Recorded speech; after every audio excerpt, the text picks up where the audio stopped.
This is Dave Luce. Thanks for wasting an hour with me listening to the Disaster Podcaster. If you didn't catch the last one, this is going to be a continuance of our deconstruction of the BP oil spill. Just, from a higher level, not super deep. Just kind of talking about the challenges, about what it involved, a little bit about what it taught me, about some of my skills of managing large, complex projects. So I want to start by recapping a little bit about episode 1, in case you didn't watch it, as well as a few questions I had from listeners after number 1, some things I didn't go into. Episode 1, or episode number 4, which is part 1, we were talking about just the mobilization and how that hit the microphone, how that job came about. Like, what are we doing in a BP oil spill, which is not your typical standard restoration disaster project. It was just a big project management job. We talked a little bit about that, about how we had some connections to the oil and gas industry, and we got asked to come in. When we first got the call for this thing, we were told they needed 10,000 people. That ended up not being the number of people that we provided. They probably had more than that all in across the entire project. But we just found that a lot of those things weren't in our wheelhouse, and the needs they had, the type of service offerings. So we stuck to ours, and someone asked me, how big did it get for us? I would say our peak, we were around 1,600 people for a couple of months. There were some transitions in the oil spill. Just the early ones was just trying to figure out what and who, and then we were kind of on this high plateau for a while that it would grow and it would shrink just because of some micro projects. And then I think the big transition was when the oil spill, when the actual leak was stopped. That was such a transitional position for the media to turn off, for the get out of the emergency response phase and get into kind of like more maintenance things, and then just wrapping it up. So that was a big piece of a drop down for us. Probably at that point, I would say most of us were glad.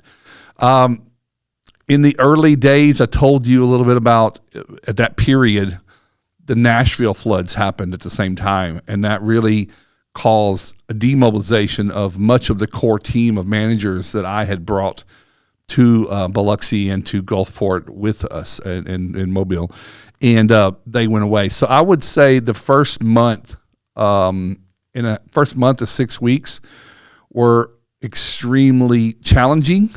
A lot of uncertainty, a lot of what felt like, and I don't want to say that we were, but I felt isolated. So many of our resources that were specific to what we did as a company were being allocated towards the monumentally large response to Nashville. So we kind of felt, I say we, it was just like myself and a very few people for the company. We felt like we were getting what we could get, from assets and resources from the company. The rest were just go find it yourself and get it. So that was a lot of the first month. And then another thing that someone asked me about, I went into talking about the processes of requesting and getting assets and resources that were needed. I mentioned the ICS, the Incident Command System, and then forms and signature, proxy signatures and things like that we had to get. So that was, if I could go a little deeper, that we were being requested all the time. Hey, Clark, can you guys do X? Some of those we could, some of them we couldn't. We were asked, could we provide helicopters with support alongside, additionally outside of the Coast Guard, could we support some aerial observations? Probably could have, but it wasn't something that was in our wheelhouse, and we declined to do that. This is kind of where I want to tell everyone that's in this business, small or large, you don't have to say yes to everything. It's real easy to follow a revenue mindset, but you want to stick to what you're good at so that you can continue to show up. I told you once that we were told by one of the high ups at BP early on They liked us because we were different and then we weren't like everyone else. And one of those things was we knew who we were and we knew what we could do, and we didn't try to be something we weren't. That was verbatim from his mouth. And so that stuck with me. I didn't always have support for declining or saying no to things. Sometimes people looked at it's a huge revenue opportunity, but it was just going to be, I was down there running it. Now I didn't want to pick up another division of aerial observation and find the people to oversee that. I would tell you this before I move on for the first month. This was a 2010. Since then, I've learned a lot about negotiations from, Chris Voss's courses, as well as just experience doing things. And when I say negotiations, just interacting with other stakeholders. Negotiations aren't always like, one way.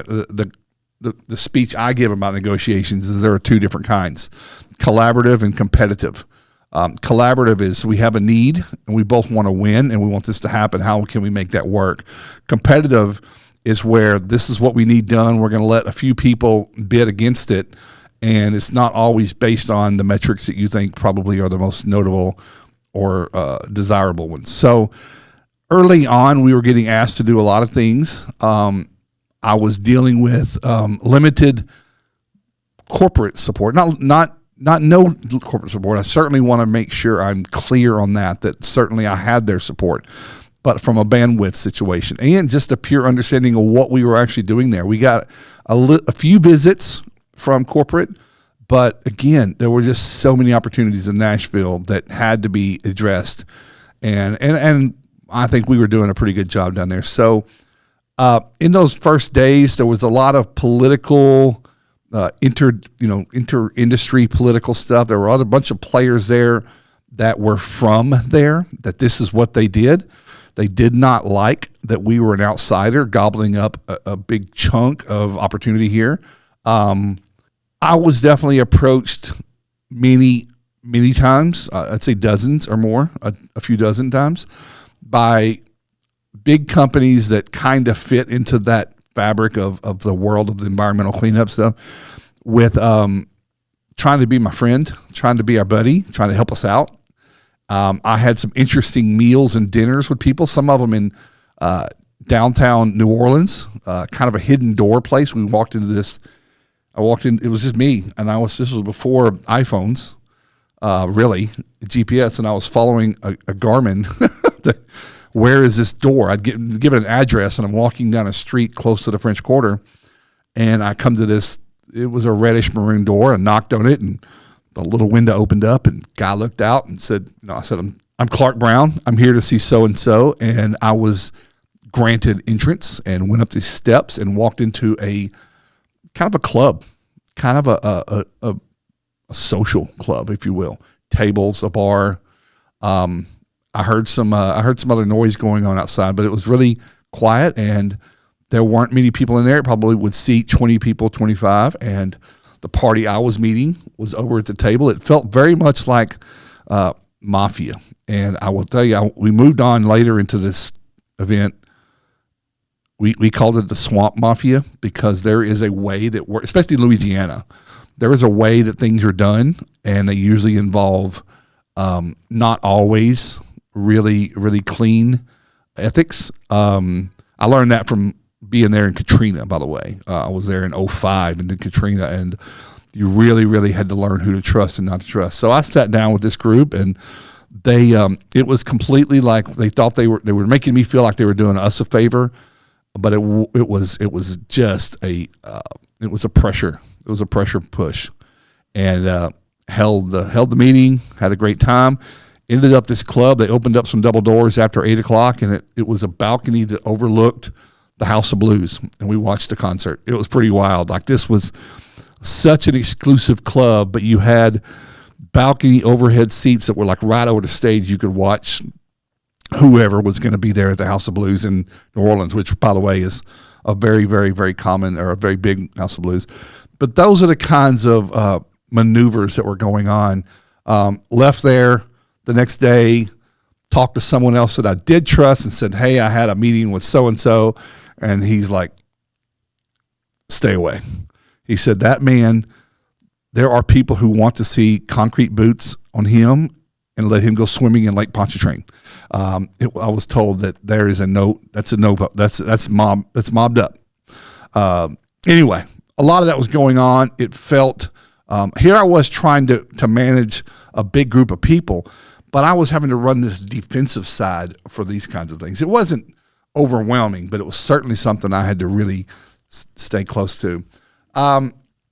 Early on, I told you we got started with the very first thing was, hey, can you pop up with this site on Project 4041, which was where the boats were kept. What this was a field, 10, 20 acres maybe. They probably had 40 acres, but a lot of it was trees and stuff. But this field had been cleared, and this is where, and we were like a mile and a half, 2 miles from the shoreline, the docks. And this is where they wanted to stage the boats.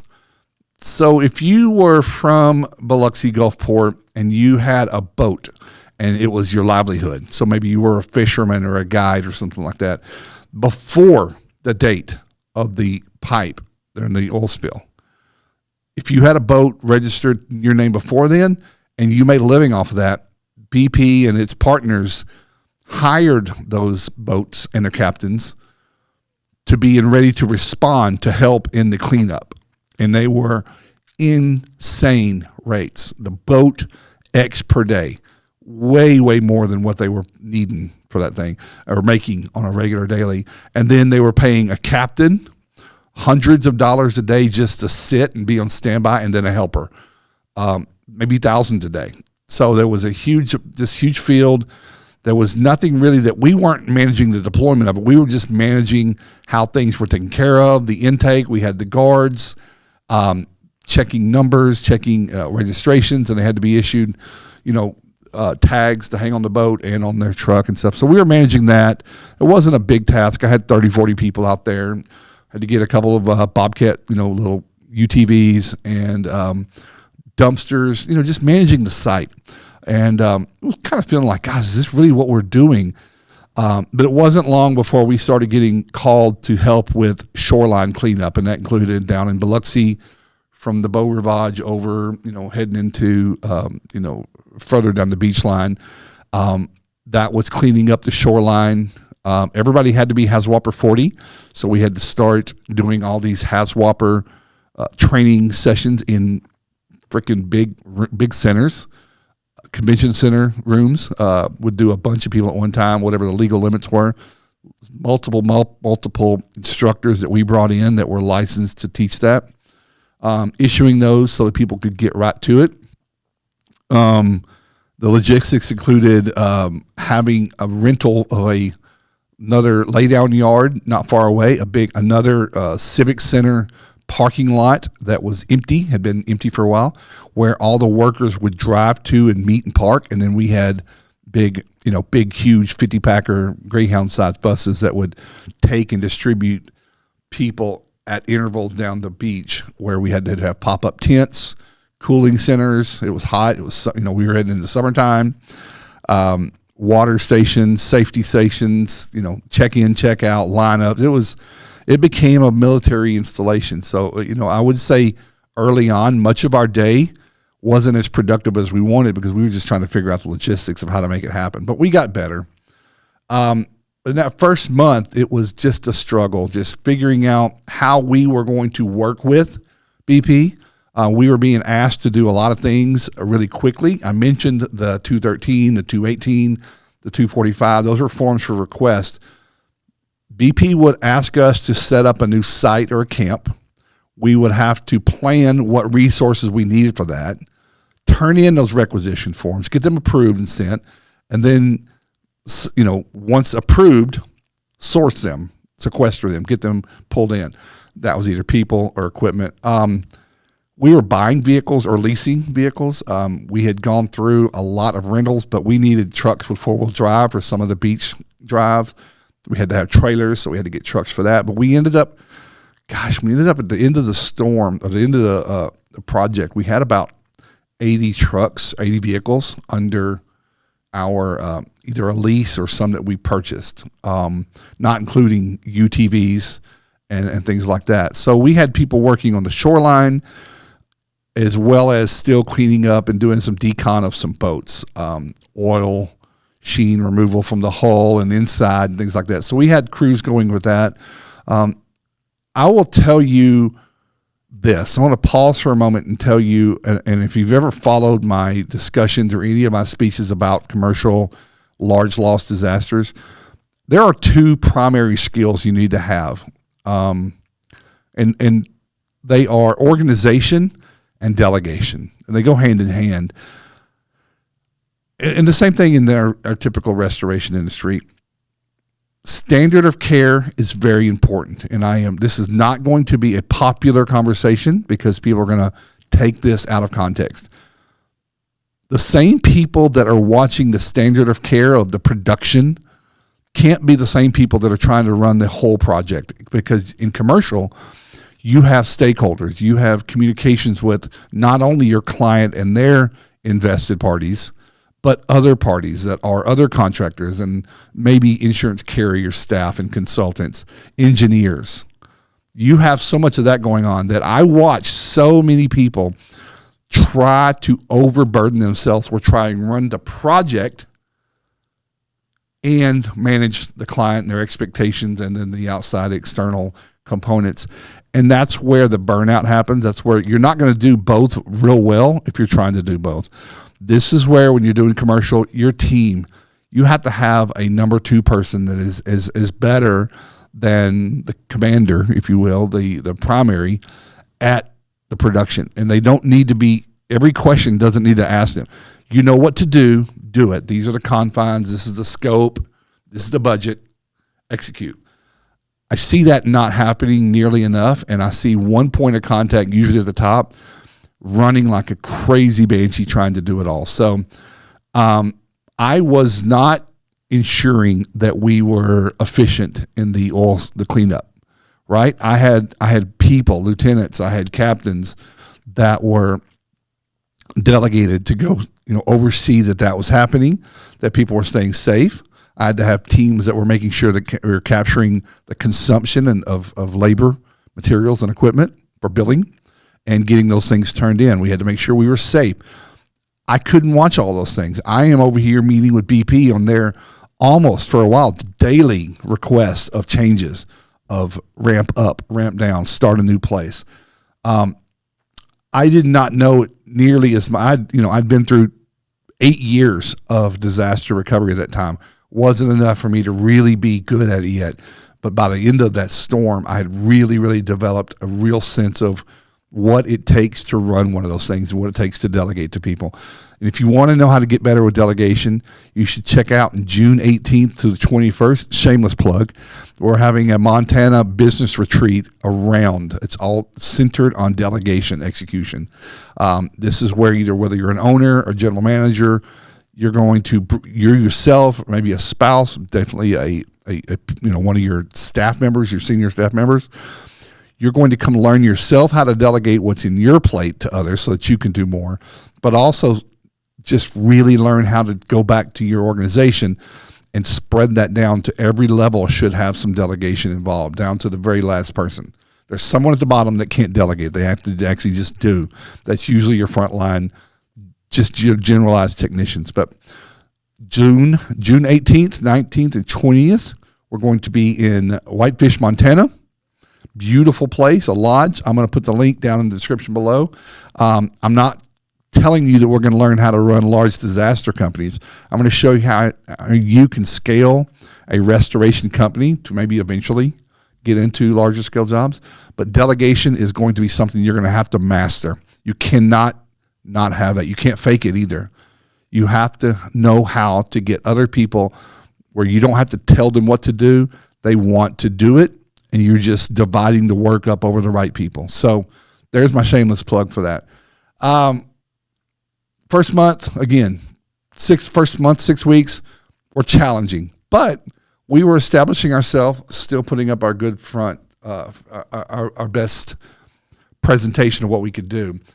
During that first month, I was building up the team, the organization, the org chart, the accountability chart, and I was learning a lot about the team and the people that were there, and so were others. So we started shifting people around. Some people had experience in other things that we were doing. So remember, in the very beginning, we didn't know exactly what all we were going to be doing. This was coming at us from a fire hose. We were throwing people at it, saying, let's get it started. And then we would have great leadership meetings, and everybody would know real quick, high level, what the other components were. And some people would say, hey, I have experience at that, or I have a better background at that. That's far more safety oriented. And so we started doing a lot of shifting around. Not everyone likes changing like that. There was some definite resistance. I think I presented it in a good way that this is the best thing for the GGOTO, greater good of the organization. But some people had gotten real comfortable in what they were doing and just don't like change. So you as an owner and a leader of your company or a manager, you have to really get to know what people's comfort levels are at change and adaptability. And then ask yourself, can this be avoided, or do we need to change? But if you've made a decision that something's got to change, that doesn't mean someone's going to be comfortable with it.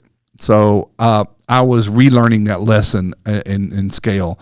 I'd say in that first 6 weeks, we were probably up to 400 or 500 people. And I had, 10 project managers, a bunch of different foremen, and other components. Now I'm going to start going rapid fire through, because I don't think I want to make a third part of this series. This one might be a little bit longer, but we were there 17 months altogether. I will never be able to tell you about everything that was going on, but I want to tell you about some of the highlight challenges that we overcame, because to me, that's what we remember. I'll tell you a little bit more about the people too, but some of the challenges were the negotiations. Again, really, really getting good at being a statesman for our company and figuring out where's an opportunity and where's a threat. If we take on more is not always better. More could have been a bad thing. It might have been a very short-term request to do something, but negotiations also were happening, understanding some of the other political alignments that were there, especially as the states and the counties started getting involved. There became a real push that those contractors that were from Mississippi should be doing a bulk lion's share of the work for Mississippi. And while that makes sense from a political standpoint, from appeasing your elected your contingency or your constituency, that made sense. But these weren't people who necessarily were good at what they were being asked to do. One instance of that 4041 site, we had to get a new group of security and kind of like a little bit of a facilities maintenance type of thing. And we had lost one of our groups, and a new one came in, and this bus showed up, a little small bus, and the people that climbed out, it looked like they came straight from the penitentiary. This was a rough looking crowd, and I was like, this is our security. Okay, well, I get it that they're tough guys. I don't need tough people. I need observant and diligent and professionals, because we were dealing with a lot of fishermen and a lot of boat captains, and just we were facilitators. We weren't there to bust knuckles and bust heads. These guys got off the boat, and I got a call from my project manager there, and he's like, hey, I've got some real concerns about the new group here for the security. And there were 10, 12, 15 of them. And he asked if I would come help and sit down with them. And BP was the same way. BP had an associate there and said, yeah, this isn't good. So we went and said, talked to the person that we were working with to bring them in. We said, I don't think they're a good fit.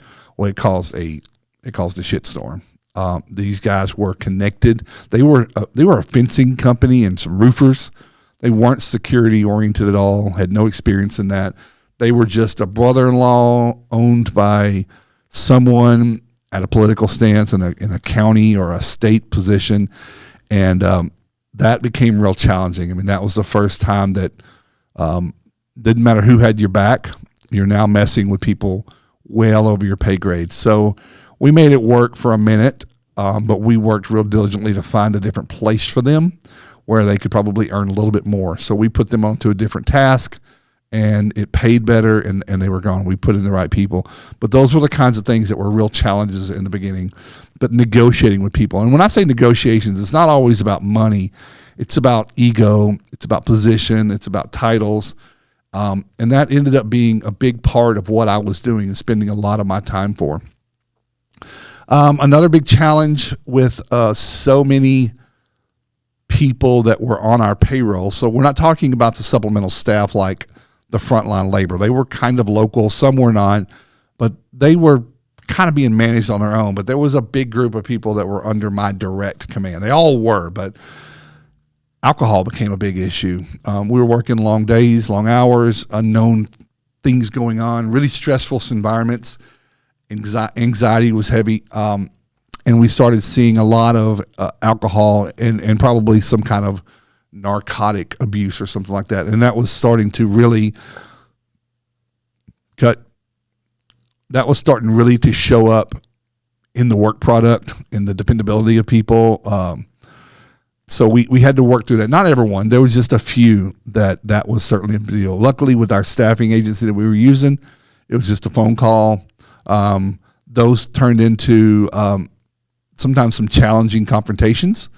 I'll also say that if you've got staff that are the way we operated, you were managing a group of people, you were managing a site or a task or something, and those people had developed relationships as well.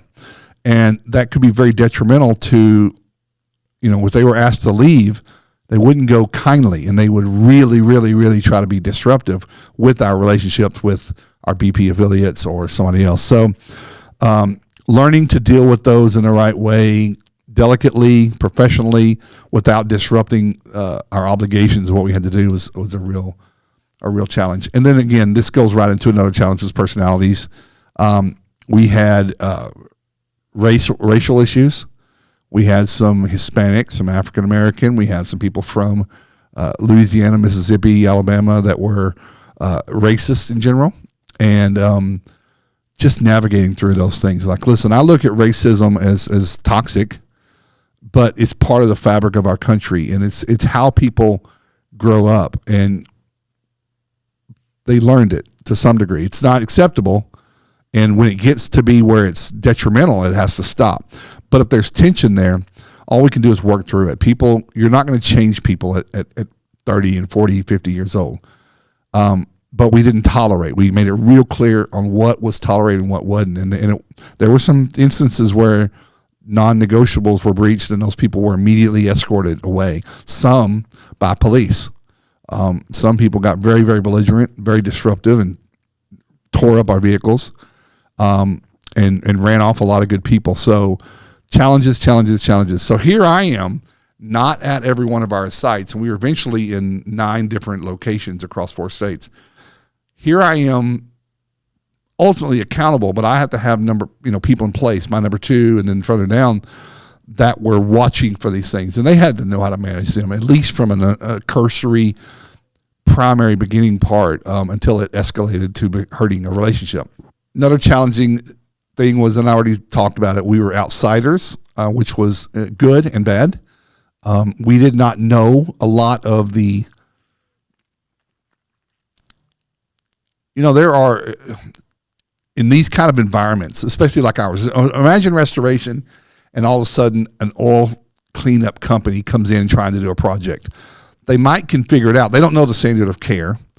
We didn't know what we didn't know, and others wanted us gone, because not only were we taking revenue opportunities from them, but we were also creeping in on their lanes of what they do, and they thought we were outsiders. And I completely could empathize with that, because we feel the same way when someone comes into the restoration disaster space with no real experience at doing it on the surface and trying to do a cleanup of a fire or a sewage or a mold job. It's the same thing. But what we were doing was not so specific to a standard of care. We were cleaning up, oil sheen we had protocols that were issued to us. OSHA was there. We had, BP was giving us, again, protocols, how it was done, where it would go. So we were following the steps, and we were doing an incredible job. But there were always missiles coming in from others, and they weren't always direct. Sometimes they were indirect. Sometimes our staff would be infiltrated with people from other companies.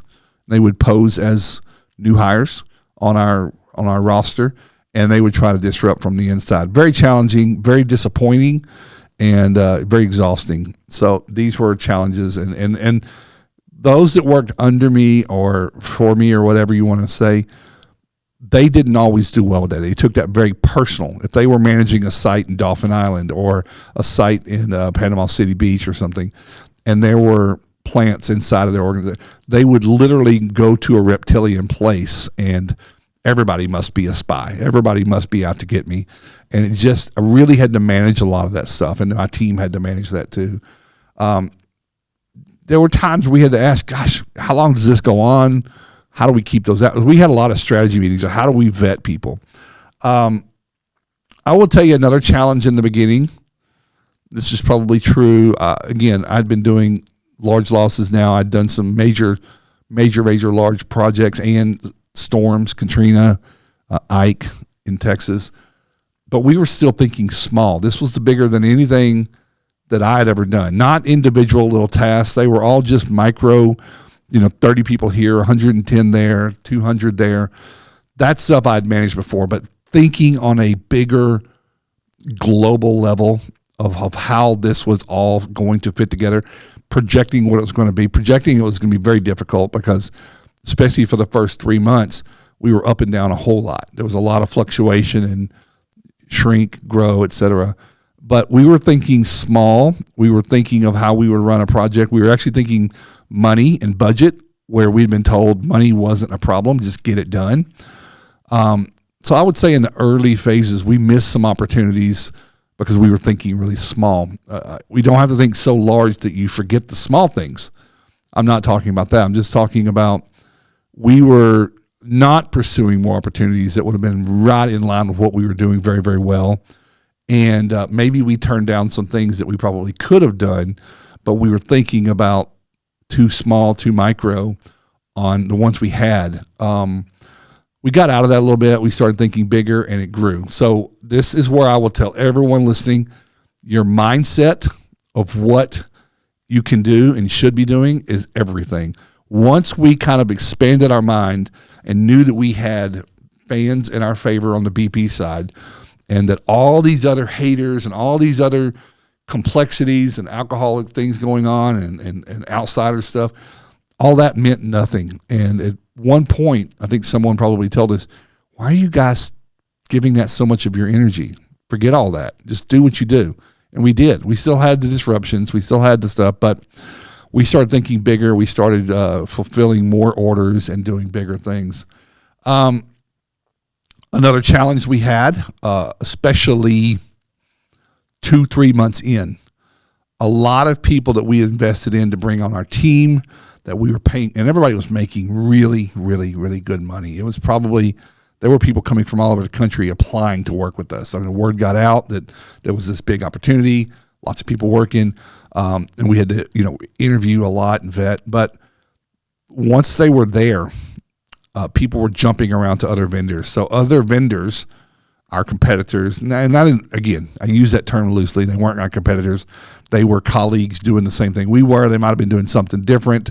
It was crazy how many people were doing so many different things. But they just had an instant emergency need for new people. And if I was paying someone $32 an hour, they would pay them $40.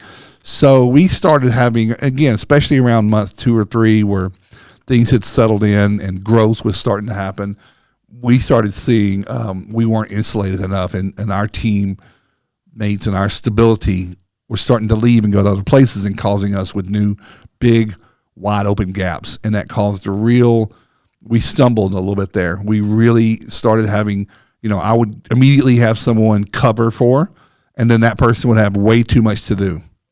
And they were doing neither of the things they were doing as well as they could have because they're trying to do both. This goes back to the one thing. You need to be very specific. Again, it wasn't about budget. Find the people. So we had a full-time recruiter that his job was to do nothing but sit with us when we got a new order, figure out what kind of person, what we needed, maybe some skills, maybe, this talent, this skill, experience, probably not, but this type of person with these personality traits. Some places we needed more of a client-centric person. Another, we needed more of a crew-centric person. So depending on what it was, more organizational, a little more administrative, a little more polished, less polished, it just depended. But we had to give our recruiter an avatar of what we were looking for. And eventually his team, he had someone else working with him that would source them, set up the interviews with, not always me, usually with my staff or with the people that were involved in that particular project. So people jumping around became a real problem. And that happened for about a month or two. And we found some ways to really kind of get settled in. And we gave some people a better vision of where this was going to lead.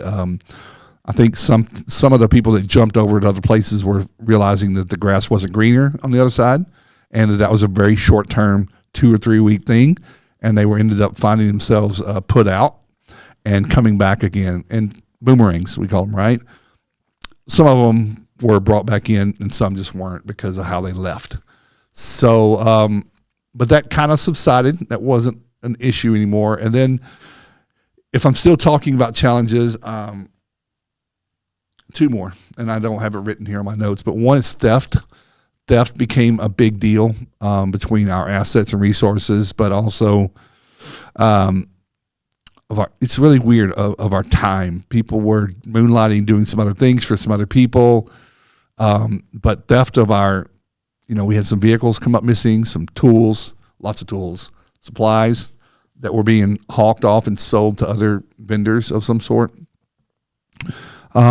We had a lot of inside information that was being taken from us and used by someone else. And so we had to really we were trying not to be super defensive, but you had to address these threats, and we started having to really, really watch the theft of things. And then I think our last big challenge that happened it probably happened on some degree throughout the whole thing, but certainly in the early days, is burnout. Burnout really started happening. We were pushing hard.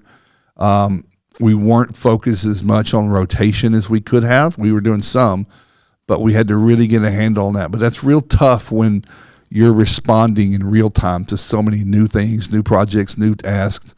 But burnout was becoming an issue. There were having a lot of people that were having safety concerns because they were just so exhausted mentally.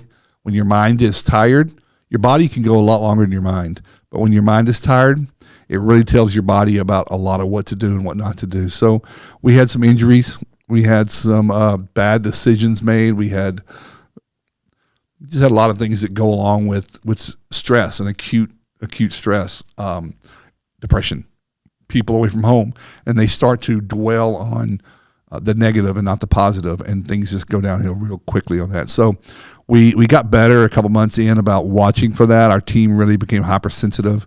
Once everyone knew what their jobs were to do below, our managers had to start watching for the people and looking for signs. And some of them we called. Some of them was a conversation. We'd go up to someone, Tyler, and say, Tyler, it looks like you're really stressed out. And they were all worried they wouldn't get called back. And no one wanted to go home for a rotation, wherever, Georgia, Oklahoma, Seattle, wherever it is they're from. We were paying for them to go home and billing for it, by the way. But they were afraid they wouldn't get called to come back, so they were trying to put on the tough face and stay. We had to work through that and give people confidence that they were coming back. And then we just wanted to get them a couple of days at home, 3-5 days, whatever. See the wife, see the husband, see the kids, whatever it was. Just have a cookout at home, whatever it was. Sometimes we flew a family in. There were a couple of times where them leaving just was a challenge. Because of what they were required to do and the size of their team and what they had from infrastructure. There were a couple of times when we had to say, could we bring your family in and stay? We'll get, you're in a hotel, you're in a little house. We'll make accommodations to get you guys into a different place while they're here. And it worked out amazingly. And that person was beyond relieved. They were grateful. And it really, really livened up the whole team because it just felt like family. So we had a lot more challenges, and I'm going to tell you about a specific story here. I have lots of stories. I'm going to quickly go through this in the last minutes of what we have. There's a place in Louisiana called Grand Isle. Grand Isle is the last island on a string of islands on the south of Louisiana that stretch into the Gulf of Mexico. You leave New Orleans, you go down through Houma, you go through a lot of port cities, Fouchon. This is where a lot of the oil companies have helicopter and boat ports where they're flying people out to rigs. The Gulf of Mexico is full of offshore oil rigs. But Fouchon is the big departure, income and outcome of workers going out of there. You keep going. There's a couple other places, but you get down to Grand Isle. Grand Isle is basically a fishing village. And I mentioned a little bit about that in the first part about what they were charging down there, but it's its own world. So you have to also know that the parishes Louisiana has parishes and not counties. They're a little different. There's a lot of different laws. There's a lot of different structure on how things are. There is a parish president. So it's not like a governor or mayor. It's called a parish president. We were told by BP that the amount of oil coming into Grand Isle was increasing, and because of the currents and shift and stuff like that. And this is where you saw a lot of there was a bird sanctuary on the far eastern end of Grand Isle, which is where you saw some of the pictures of the wildlife that were swimming in oil. Some of those were happening. There had been some cleanup there, but it was expanding. Maybe someone was being asked to leave that wasn't doing a very good job. It was a challenging place to work, but we were told that's where we need you to go next, but they said it's going to be a challenge. Clark, I need you to go down there. This was something, new site setup was a manager and a team that I had that would go work that out, scope, recruit, look for new places, set up the whole thing. I was told that I was going to have to go down there for this one. So we're taking this long drive to Grand Isle, which became one that we took far too often. Cell phone signal stops about halfway, depending on which carrier you're on, of course. And there's a bridge getting into the island. True story. True story. That bridge, we had an appointment with the parish president and the local council people or something like that. They were generally not friendly with anyone coming to do the cleanup there. They did not want BP there. BP had it was weird. If you were labeled or if you appeared to be working for BP in many of those southern Louisiana, Mississippi, Alabama places, there were places where service wouldn't be given to you at a restaurant or at a store. There was a lot of these, you'd seen these signs if you saw it on the news. People had headstones in their yard about their business, and they'd have their business and saying, BP killed my business. It was all sensationalized by the media. So we're going down, we come to this bridge, and there are two sheriff's cars or two municipal police officer cars blocking it. And I get out, walk up, and I said, my name's Clark Brown. I'm here with, so-and-so representing BP. Want to see about there. It's like, God, the president said, y'all just might as well take your little asses back home. And that's how it kind of went. And I said, well, what can I do? And I said, I'm here to do it just to do a job. And I'd be fine going back home, but I just want to make sure that I'm exerting all my efforts. And I talked to them they called the president. He came over like a mayor. Came over and he said, only way you're going to do any work down here is if you hire all local people from Grand Isle. And I didn't know enough about them at the point. And I was like, okay, I don't know what that looks like, but I will go along with that and make whatever efforts. He says, so what you're going to do is we're going to give you access at a little city hall, set up a desk.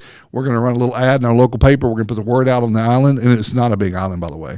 And nobody there really wanted to do oil cleanup. They were fishermen or something, right? So he said, you're going to set up, we're going to run an ad, and people are going to come in and apply, and they get first preference before you start bringing, because we were bringing in people from New Orleans, and they were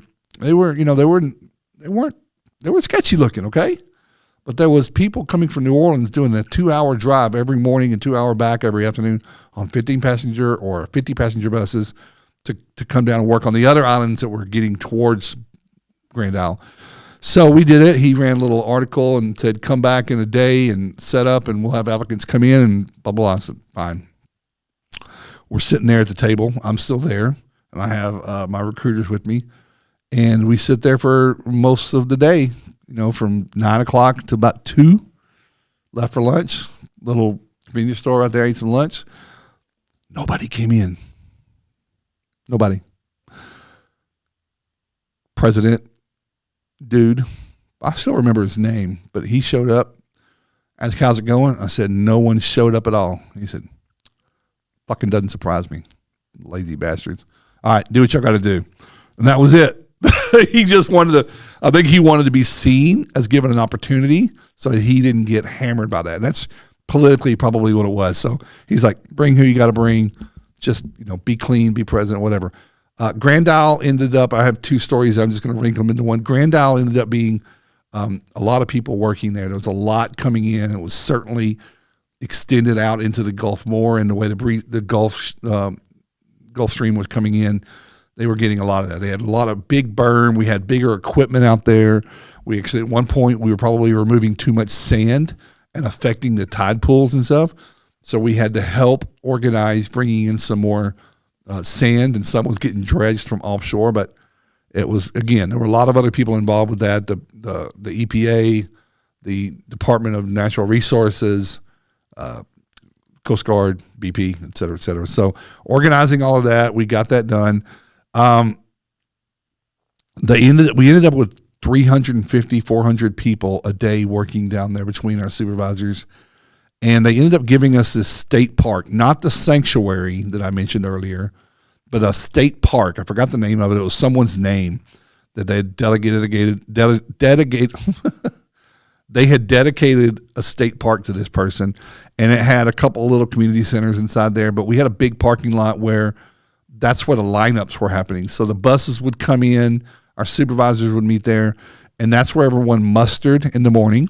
And sometimes I think we were feeding breakfast. We had, almost every one of our sites had full-time catering. When I talk about the expense of the BP oil spill, it's because you were serving 350 people 2 meals a day. Lunch, there's no restaurants there that can handle that many people.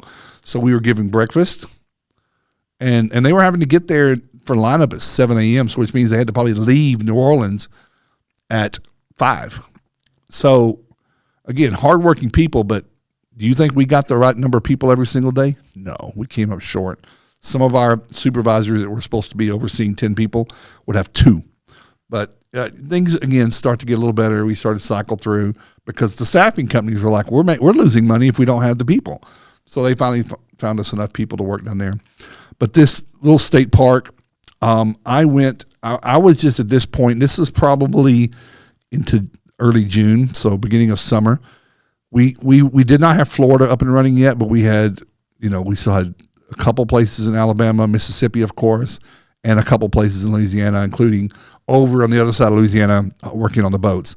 I was spending my time between relationships and just bouncing back. I almost had a cycle. I would go through and see every site and spend a day, see what the issues were, work through some challenges, help do some stuff.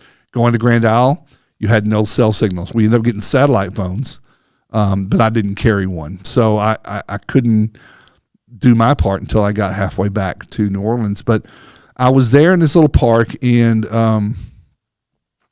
there were still a lot of people there in Grand Isle, a lot that didn't want us there for whatever reasons. I was leaving around noon from our muster point. I'd gone up and down the shoreline on a UTV with one of our managers. Come back, and I was leaving, and there were speed limit signs, 13.5 miles per hour, random, right? And I was leaving, and I was driving faster than that. And I'd been warned. I'd been warned already by our team, watch your speed. My mind was on work. I probably was doing 17 to 20. And I get to the gate to leave, and a little pickup, a Ford Ranger, pulls up behind me. And it's a state park ranger. And he gets out of his truck. By the way, this guy looked like he played in the NFL. He was huge. He got up and came to my window. And it was ugly. It was very confrontational. And he's like, I'm sick of you people. And I'm like, we people. But he meant those of us working. We were making all this money off of their their losses and blah, blah, blah. So it was a whole bunch of misunderstanding. Long story short, it became confrontational. He was on his radio. He called the sheriff. He called everyone. I got banned from the island. It went all the way up to that parish president who I'd built some kind of relationship with. And he said, "You're banned from this island. Don't come back." So embarrassing. I was personally happy to not go back because I hated going to Grand Isle. But I was banned and told that if I were to show up there, it would be criminal charges again. It was awful. It was embarrassing. And I just had to talk to my team and let them know that I'm not coming back. So everything, and there's vulnerability there. What's going to happen if they know I'm not going to be there to check on things. But I had my lieutenants they weren't going there before, and they started going. So my number 2 in charge. So anyway, that was really funny. And then we had one more major event, two more, and I'm kind of into this episode longer than usual, but I just want to kind of give you some an idea of what some of these things look like and what was happening. And again, these sound like they're all problems. We had a lot of great times and a lot of great people that I still talk to this day. Management supervisors, project managers that now have moved on into directors positions, either at that company or somewhere else, or have their own. But we had a pretty big presence in Dolphin Island for a while, and it was really interesting. It was very close to the BP place up in Mobile, an hour away. So there was a lot of BP involvement down there. But one of our staffing partners, we needed more. We were growing our team, and we needed to get more people, OSHA Haswalper 40, to deal with the contact with the oil and the sheen and the conditions. And this group, great friends, I actually got permission to talk to them. I'm not going to give their name, but someone might know who they are. But I talked to them before I recorded this and got permission to tell this story. But they sent someone down and they were from North Carolina, and they sent down someone who was, the pedigree was incredible.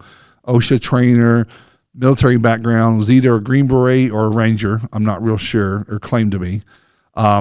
Came down and was Mr. Charismatic. Come to find out, he was running for sheriff back at home. He was very much a political guy. Excerpt to the end, he was a con artist is what he was. He came down and moved out of that training mode, especially once people got some training, and he became their manager for the staff, because there was 150, 200 people from that agency down there working, living, and there were big houses. This guy did some of the most atrocious things. We were finding out after about some of them. He had rented a big house for about 30 or 40 of his managers to be there, or 20 or 30. He was taking the big room and then some of the other rooms for offices, or everybody was sleeping on the floor. It was just, conditions were really bad. He was keeping people's per diem and not giving it to them, so they were going hungry. It was really, really wild. But where I got this thing really climaxed, I got a call from our contact in Dolphin Island, chewing me out a little bit, saying, "Hey, when are you guys going to do the so-and-so that you agreed to do?" And I said, "Have you talked to so-and-so, the manager on that island?" He goes, "Yeah, I did. They didn't know what I was talking about. So I'm just wondering about who the hell's running this show." I'm like, "Oh shit." So I dig into it. Come to find out that this gentleman, what started to show up at the weekly meetings with our manager, had endeared my manager, had manipulated our manager down there to a point, saying, "Let me go be your proxy at these meetings, and you go do all the other things, because you're always shorthanded. You're always, running around. Let me be your eyes and ears, and we'll regroup and talk about what they need, what we agreed upon, what's happening, take minutes and all that kind of stuff."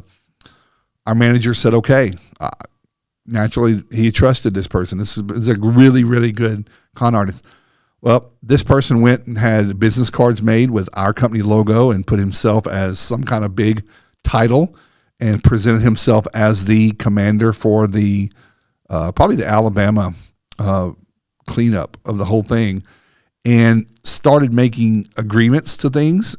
They wanted to have new positions opened up, new camps, new sites, more people to do more things. And he started staffing and managing those himself and was stealing. But he made a commitment to do something from us that he couldn't do. And the head person on this island said, it's not getting done. It's made me look bad. And I'm like, we didn't know what we were talking about. So backtracking, talked to the island manager, our guy, and he told me kind of like, well, I've been letting so-and-so deal with all that stuff. And I was like, okay. So we started tracking back. He's a fraud. He's a con man. He's doing all this stuff. A bunch of the supervisors were leaving because they weren't getting their per diem. They were going back home to wherever they're from. So we had to have this person arrested for fraud. And it was just a big black eye. We actually lost a lot of credibility with BP and our colleagues on that island. So that was really, really bad. And something else. So something else that happened on that island while I was thinking about it is we had a lot of supervisors that were from other places. We had a group of them from California, a culmination, a big group. They were together. They were all friends and brothers from California, phenomenal guys. I'm like, these are guys, we had worked with them before, and we certainly worked with them a lot after the BP oil spill. They were down there, out of state, getting per diem, and BP started, especially like I told you, after they closed down the oil rig thing, the leak, everything changed. Rates went down, the number of people went down, the responses, the urgency kind of to some degree. The media wasn't hammering them anymore. There wasn't a clock ticker on how many days and how many gallons were getting leaked into the Gulf. And they started crunching down on using more local people and not paying some of the, cutting dollars. Some of that were some of the subsequent labor costs like per diem, hotels and stuff like that. They wanted people local. Well, the guys from California were so entrenched, there was no way we could really manage to operate this thing without them as efficiently. So they all went and got, they had to be local. So they all went and got Alabama driver's license. And then that immediately, so BP got us we got to have local people. They didn't tell us yet that there was going to be no paying for, housing and stuff like that. They just said, we want local people. I said, can we get those we have? Can they become Alabama residents? He said, absolutely, blah, blah, blah. They did that, turned off per diem, turned off housing, and that was tens of thousands of dollars a week that we had to start eating as cost and figuring out how to, because they were no longer out of state. They were local, and they did not fit into a category that would be entitled to or getting those costs. So we kind of shot ourselves in the foot there. We kind of dug out of it a little bit, and it was ridiculous. But it was kind of one of those things where bad things happen for good reasons. But yeah, I'm not going to do another episode for the oil spill. It went on. Getting into Florida was a whole different deal. There was a lot of challenges in Florida. It was probably our least profitable and least engaged. There also wasn't as much oil there. Pensacola had a little bit, but it was really, really super tourist driven in Destin and in Panama City and all the way down to St. Joe, but there really was almost nothing there. We cleaned those beaches probably cleaner than they ever have been in 30 years. No cigarette butts, but the city council didn't want, it was, keeping people from tourism to go to these places because there were people cleaning up what they thought was oil on the fence, on the shoreline. It was crazy, but we had Florida for a while. And, again, we slowly in the fall and then into the winter and into the new year, things were dropping down, shrinking. We were going into more maintenance. There wasn't as much oil there. There's still oil there, by the way. The truth is oil is leaking out in the Gulf all the time, and it's on the bottom, and there's always some on sheen that's coming aboard or coming ashore, et cetera. But it's also important to know that the water that's going down the Mississippi is by far more toxic than the oil, because that water is a dump from everybody all the way up in the northern North America going down. You can actually you can look at the water from a sky satellite video pictures of the water coming out of the Mississippi into the Gulf, and it's completely disgusting colored, which is why water and beaches are clear in Florida and not in Texas and Louisiana. So there's a little bit of that, but it became maintenance. We eventually started shrinking to where it just made sense for us to just start exiting and pull ourselves out of this thing. Again, had a few people working there for a little while. It got down to it. I think at the very last month, we had 40 people working, and it just was no longer profitable. And it was no longer, it was just something, we couldn't move on to the next thing. I was 2011, there's some big jobs coming up. Hurricane Sandy eventually happened. I went there. I left the BP oil spill and was managing from afar, but it got to be so mundane. And we ended up finishing, but a couple $100 million build, met a lot of really great people that some of them I'm still doing business with today in some way or not. A lot of great experience though. So to wrap this all up, what can you take away from this conversation? It's about people. It's about organization. It's about delegation. I don't know if you do commercial restoration or not. If one day you want to grow your business, commercial is one of the ways it's something you're already doing. I think you would enjoy doing commercial more. It removes some of the sentimental value, but commercial is incredibly different from what the end goals are for everyone. Of course, you've got to clean a building, you've got to dry a building, and et cetera. But there's so many more complexities around business ideas and business interruption issues. And it's not just as black and white. It's not sentimental. It's do you understand what we do and stuff like that? But you've got to be organized.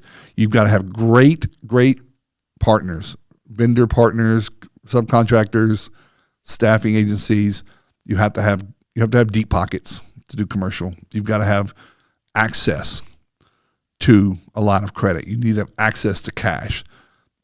I will show you, I'm starting up CatX later this year, and I will show you how you can get money up front. You should not be the bank for these things, but there's inherently always going to be some expenses that you're going to have to carry in that interim as you get towards the end of the job, you get a consultant, things get held up.